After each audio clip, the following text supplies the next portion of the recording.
YouTube မှာဗီဒီယိုတွေတင်ပြီးတော့ချမ်းသာသွားတဲ့သူတရား YouTube အများကြီးထဲမှာအကောင်းဆုံးဆိုပြီးတော့သတ်မှတ်ခံထားရတဲ့သူအခုလက်ရှိ YouTube ပေါ်မှာ subscriber အများဆုံးသူတယောက်ရဲ့အကြောင်းကိုကျွန်တော်ဒီနေ့ဗီဒီယိုမှာပြပြပေးသွားမှာဖြစ်ပါတယ်ဒီလူကတော့လူတော်များများလေးစားအားကြရပြီးတော့ကျွန်တော်ကိုယ်တိုင်လည်းရန်ကိုကြိုက်ပြီးတော့ inspire ဖြစ်ရတဲ့ Mr. B ရဲ့အကြောင်းပြပြပေးသွားမှာဖြစ်ပါတယ်ဒီဗီဒီယိုလေးကတော့ကျွန်တော် Mr. B ရဲ့ငယ်ဘဝကနေပြီးတော့သူဒီဗီဒီယိုလေးကိုဘယ်လိုတွေဖန်တီးခဲ့တယ်သူဘယ်လိုတွေကြိုးစားခဲ့ရတယ်ဆိုတဲ့အကြောင်းလေးကိုကျွန်တော်ပြပြပေးသွားမှာပါ Mr. B ရဲ့သူ့ရဲ့နာမည်အပြည့်စုံကတော့ Jimmy Donaldson ပါ Jimmy ကို1998ခုနှစ်မေလ9ရက်နေ့မှာအမေရိကန်နိုင်ငံမှာသူ့ကိုမွေးဖွားခဲ့ပါတယ်သူအသက်17နှစ်လောက်ရောက်တဲ့အချိန်မှာတော့သူမိသားစုက Green Valley ဘက်ကိုပြောင်းပြီးတော့သူအဲ့ဒီမှာပဲသူအထက်တန်းကျောင်းတက်ခဲ့တယ်ပေါ့နော်သူအသက်12နှစ်လောက်အရွယ်ကလေးကသူက YouTube ပေါ်မှာသူဗီဒီယိုတင်မယ် YouTube မှာသူအောင်မြင်တဲ့သူတယောက်ဖြစ်ရမယ်ဆိုပြီးတော့လည်းသူအိမ်မက်မက်ခဲ့တယ်ပေါ့နော်ဒါတွေကိုသူဖြစ်အောင်လုပ်မယ်ဆိုပြီးတော့သူပထမဆုံး YouTube channel လေးဖွင့်လိုက်တာကတော့ Mr. B 6000ဆိုတဲ့ channel လေးကိုသူဖွင့်ခဲ့တယ်သူအဲ့ဒီ channel မှာသူ game ဆော့တဲ့ video တွေသူပထမပိုင်းမှာသူစတင်တယ်သူ Minecraft game တွေဆော့တယ်ပြီးတော့လို့ရှိရင်သူ reaction video တွေလုပ်တယ် YouTuber တွေရဲ့ income တွေကိုသူထိုင်ပြီးတော့ပြောပြတယ်ပေါ့နော်ဒါပေမဲ့သူဒီလို video တွေကိုသူလုပ်နေတာစိတ်ချရာချီပြီးလုပ်နေပေမဲ့သူအောင်မြင်မှုမရခဲ့ဘူးဒီအလုပ်ကိုသူကမူကြီးစီဆွဲသူလို့ဆွဲနေတာဆိုပြီးတော့လေသူပြောခဲ့ဘူးလေပေါ့နော်ဒါနဲ့ပဲသူတနေ့ကို10နာရီလောက်သူ YouTube မှာအချိန်ပေးပြီးတော့သူလေ့လာတယ်ဒီ YouTube ရဲ့ algorithm တွေကိုသူ YouTube မှာပဲပြန်ပြီးတော့လေ့လာတယ်ပြီးတော့သူ East Carolina University မှာသူအရင်ကနေပြီးသူ့အကြောင်းထားတယ်ပေါ့နော်အဲ့အချိန်မှာသူဒီအကြောင်းကသူနဲ့မသက်ဆိုင်ဘူးဆိုပြီးတော့သူ့စိတ်ထဲမှာသူတွေးမိတယ်သူ YouTube ကိုပဲသူလုပ်မယ်သူ YouTube ကိုပဲသူအောင်မြင်အောင်လုပ်မယ်ဆိုပြီးစိတ်ပိုင်းဖြတ်ပြီးတော့သူကြောင်းထွက်ခဲ့တယ်အဲ့ဒီအချိန်မှာသူ့မိကနေပြီးတော့ကြောင်းမတက်ရအောင်လားခင်းနေပဲဆော့ပြီးတော့ဘာမှမဖြစ်တာတွေကိုပဲလုပ်နေရဆိုပြီးတော့သူ့အိမ်ပေါ်ကနေနှင်ချခဲ့တယ်ပေါ့နော်သူ့မှာဘာမှမရှိဘူးဗျာ YouTube ဗီဒီယိုတွေလုပ်ဖို့လည်းသူနဲ့ဘယ်သူမှတွဲပြီးတော့မလုပ်ချင်ဘူးအဲ့ဒီချိန်တုန်းကဆိုလို့ရှိရင်သူ့ကိုတင်ပေးမဲ့သူလည်းမရှိဘူးဗျာအဲ့လိုသူ့မှာဘာမှမရှိတဲ့အခါကျတော့သူ့ကိုယ်စီမှာရှိတဲ့လက်တော့တော်တော်လေးစုပ်နေတဲ့လက်တော့လေးကိုသူသုံးထားဖို့အတွက်အဲ့ဒီကိုယ့်ရဲ့အိမ်မှာသူညာအိပ်ပြီးတော့အဲ့ဒီဟာလေးကိုသူသုံးခဲ့ရတယ်ပေါ့နော်အဲ့ဒီနောက်ပိုင်းမှာသူ YouTube မှာသူလေ့လာတယ် YouTube algorithm တွေကိုသူလေ့လာတယ်သူဘယ်လိုအောင်မြင်အောင်လုပ်ရမလဲဆိုပြီးတော့သူစဉ်းစားနေတဲ့အချိန်မှာ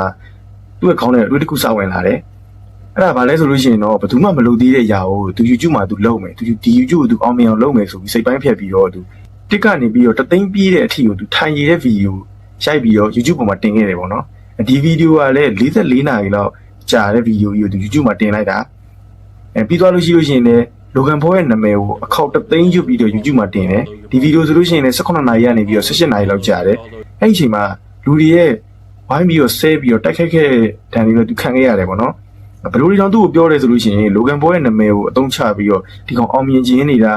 ာဒီကောင် YouTube မှာဒီကောင်အောင်မြင်ခြင်းလို့ယူသွားပြီးဒီကောင်ဘာတွေလုပ်နေတာလဲဒီကောင် software တွေလုပ်နေတယ်ဒီလိုမျိုးအောက်ကနေပြောတဲ့ဟာတွေကိုသူလုံးဝခံခဲ့ရတယ်ပေါ့နော်သူ့ channel ဆိုလို့ရှိရင်လည်း channel ဆန်းဖွင့်ပြီးချင်း2နှစ်အကြာမှသာ subscriber 1000ရခဲ့တာ2014ခုနှစ်နောက်ပြီးတော့2016ခုနှစ်ရောက်တဲ့အချိန်မှာတော့သူ subscriber 1000ပြည့်ခဲ့တယ်ပေါ့နော်ဒီ subscriber 1000ပြည့်တဲ့အထိကိုသူ့မှာကင်မရာလည်းမရှိဘူးသူ့မှာဘာမှမရှိဘူးအဲ့တော့သူဖုန်းဆိုးလေးတစ်လုံးနဲ့ပဲသူဗီဒီယိုတွေရိုက်ခဲ့ရတာပေါ့နော်9နှစ်ကြာပြီးတဲ့နောက်ပိုင်းမှာသူ YouTube channel မှာ1 million စပြီးတော့ပြည့်ခဲ့တယ်အဲ့နောက်ပိုင်းမှာတော့သူပထမဦးဆုံး sponsor ကိုသူဒေါ်လာ1000ရခဲ့တယ်ပေါ့နော်ဒီပတ်စံ1000ကိုလည်းသူဒီဗီဒီယိုထဲမှာပဲသူပြန်ပြီးတော့ရင်းနှီးမြှုပ်နှံမှုလုပ်မယ်ဆိုပြီးတော့ဒီပတ်စံ1000ကိုကင်ပြီးတော့လမ်းမပေါ်ထွက်ပြီးတော့အင်ဂျီယာမဲတယောက်ကိုသူပေးလိုက်တယ်ပေါ့နော် I don't like ဒီဗီဒီယိုလည်းသူ YouTube မှာတင်ခဲ့တယ်အဲ့ဗီဒီယိုဆိုလို့ရှိရင်တော်တော်လေးကို viral ဖြစ်ပြီးတော့ view တော်တော်များသွားတယ်ပေါ့နော်အဲ့နောက်ပိုင်းမှာတော့ Jimmy ကနေပြီးတော့သူ့ရဲ့ရတဲ့ပတ်စံတွေအကုန်လုံးဒီဗီဒီယိုထဲမှာပဲပြန်ပြီးရင်းနှီးမြှုပ်နှံမှုတွေလုပ်မယ်ဆိုပြီးတော့သူစပြီးတော့အလှူတွေလုပ်တယ်ပြီးလို့ရှိရင်သူပတ်စံတွေပေးပြီးတော့ challenge တွေလုပ်တယ်ကားတွေပိတ်ပေးပလိုက်တယ်ပြီးလို့ရှိရင်အိမ်တစ်လုံးလုံးကိုသူဒေါ်လာနဲ့ရောင်းတယ်Lamborghini တွေပေးတယ်ဒီလိုဗီဒီယိုတွေကိုသူတောက်လျှောက်ဖန်တီးခဲ့တယ်ပေါ့နော်အဲ့နောက်ပိုင်းမှာစပြီးတော့သူ့ရဲ့ဗီဒီယိုတွေကလုံးဝ viral ဖြစ်ပြီးတော့လူတွေအားလုံးရဲ့စိတ်ဝင်စားမှုကိုလည်းသူရရှိခဲ့တယ်ပြီးတော့တဲ့ခါမှာလည်းသူ့ရဲ့ဗီဒီယိုတွေမှာသူနာမည်ကြီး YouTuber တွေကိုခေါ်ပြီးတော့ challenge တွေလုပ်တယ်ပြီးတော့ကျွန်တော် Ronaldo တို့နေမာတို့ဒီလိုမျိုးဘောလုံးလောကသူတွေကိုလည်းခေါ်ပြီးတော့သူ challenge တွေတွဲပြီးတော့လုပ်ခဲ့တယ်ပေါ့နော်အဲ့ဒီမှာလူတွေရဲ့စိတ်ဝင်စားမှုကိုသူရပြီးတော့အခုဆိုလို့ရှိရင်တော့သူ့ရဲ့ channel ကလည်း subscriber 480တန်းအထိကိုဒါသူရရှိခဲ့ပြီပေါ့နော်အခုချိန်မှာဆိုလို့ရှိရင် YouTube ပေါ်မှာ subscriber အများဆုံးသူကတော့Jimmy ပါပဲ2012ခုနှစ်တနှစ်ထဲမှာတင်ကိုသူ့ရဲ့ YouTube ကရတဲ့ income က American dollar 54တန်းလောက်ရှိတယ်ဆိုပြီးတော့သိရတယ်ပေါ့နော်နည်းနည်းတော့ပတ်စံမဟုတ်ဘူးဗျာအခု2025ခုနှစ်ကိုရောက်တဲ့အချိန်ဆိုလို့ရှိရင်လည်းသူ့ရဲ့တစ်လစာဝင်ငွေရတဲ့ American dollar 8တန်းကနေပြီးတော့10တန်းလောက်အထိကိုရှိတယ်ဆိုပြီးတော့ဒါကျွန်တော်သတင်းထဲမှာတစ်ချက်တွေ့ခဲ့ရတယ်ပေါ့နော် တစ်လောက်နော်တစ်လောက်အမေရိကန်ဒေါ်လာ8 တန်းကနေပြီးတော့10 တန်းတစ်နှစ်ဆိုလို့ရှိရင်တော့တက်ကြည့်လိုက်လို့ဗျာဘယ်တော့များမလဲဆိုတာဒါပေမဲ့ तू ကဒီဗီဒီယိုတွေကရတဲ့ပတ်စံကိုလည်း तू ကဒီဗီဒီယိုထဲမှာပဲ तू ပြန်ပြီးတော့ तू ကရင်းနှီးမြှုပ်နှံမှုတွေလုပ်တာပေါ့နော်သူ့ကို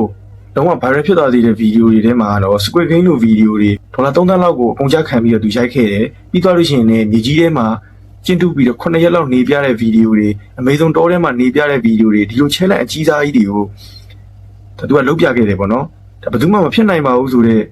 YouTube ရဲ့အကောင်းဆုံးသူဆိုပြီးတော့လည်းသတ်မှတ်ခံထားရပါတယ်ဒီလိုဗီဒီယိုတွေကိုရဖို့သူ့တက်ကလည်းတော်တော်လေးကိုအချိန်ပေးခဲ့ရတယ်လို့ तू ပြောပြတယ်ပေါ့နော်အဲ့တော့ဗီဒီယိုတစ်ပုတ်လုပ်မယ်ဆိုလို့ရှိရင် तू အနည်းဆုံး1 လ 2 လလောက်တည်းကကြိုတွေးပြီးတော့ तू စီစဉ်နေစပြီးတော့ချခဲ့ရတယ်ဗီဒီယိုရိုက်ပြီဆိုလို့ရှိရင်လည်း तू 3 ဘက်ကနေပြီးတော့4 ဘက်လောက်ထိကိုဗီဒီယိုတစ်ပုတ်ကိုရိုက်ခဲ့တယ်ပြီး edit ထားနဲ့ဗာနဲ့ဆိုလို့ရှိရင်သူ့ရဲ့ဗီဒီယိုတစ်ပုတ်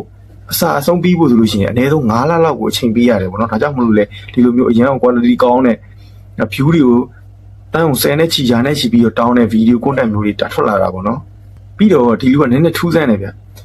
ခြားလည်းနာမည်ကြီး celebrity တွေလိုမျိုးသူကထင်းထင်းပေါ်ပေါ်ကြီးသူကနေခြင်းနဲ့သူမဟုတ်ဘူးသူ့မှာဆိုင်အကြီးတွေသူရှိတယ်ရမလို့စူပါကားတွေသူရှိတယ်ရမလို့သူ့မှာအဓိကသူအလုပ်လုပ်ဖို့နေရာတစ်ခုရယ်သူအိပ်ဖို့နေရာတစ်ခုရယ်သူရေချိုးခန့်အင်တာလေးရှိရင်ကိုသူရပြီဆိုပြီးတော့လေအင်တာဗျူးတစ်ခုမှဖြေထားတယ်ပေါ့နော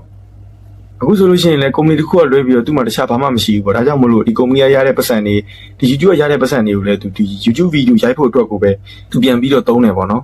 ်အဲ့တော့သူ့ဘဝမှာလည်းဒီလိုမျိုးအခက်အခဲတွေအများကြီးကိုသူကြော်ဖြတ်ပြီးတော့ဒီလိုအကောင်းဆုံးမှာဆိုတဲ့နေရာကိုသူရောက်အောင်လို့လာခဲ့တယ်ကျွန်တော်တို့အောင်မြင်မှုဆိုတာကျွန်တော်တို့လွယ်လေးနဲ့ခဏလေးတွင်းမှာတော့ကျွန်တော်တို့တွေမရဘူးဂျင်မီဆိုလို့ရှိရင်လည်းသူ့ရဲ့ YouTube channel subscriber 1000ပြည့်ဖို့ဆိုလို့ရှိရင်သူ2 နှစ်လောက်ကိုသူဗီဒီယိုတွေအများကြီးတောက်လျှောက်တင်ဒီလိုမျိုးပစ္စည်းရိုက်ခွဲပြတဲ့ဗီဒီယိုတွေ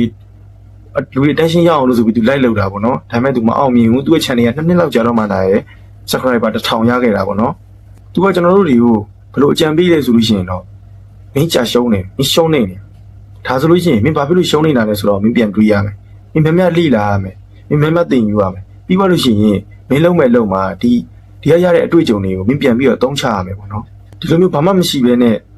ကင်မရာမရှိလက်တော့မရှိဘာမှမရှိဘဲနဲ့သူဒီလိုမျိုးဒီနေရာထိကိုရောက်အောင်လို့ဒါသူဆိုလို့ရှိရင်တော်တော်လေးရုန်းကန်ခဲ့ရတယ်ပေါ့နော်ဒါကြောင့်မလို့ကျွန်တော်တို့ဘဝမှာလည်းကျွန်တော်တို့တွေကအောင်မြင်မှုဆိုတာခဏလေးနဲ့တော့ကျွန်တော်တို့မရဘူးကျွန်တော်လွယ်လေးနဲ့မရဘူးဒါကြောင့်မလို့ကျွန်တော်တို့လုံးမဲ့လုံးကိုကျွန်တော်တို့လုံးဝလက်မလျှော့ဘဲနဲ့ကျွန်တော်တို့လုံးရမယ်ပေါ့နော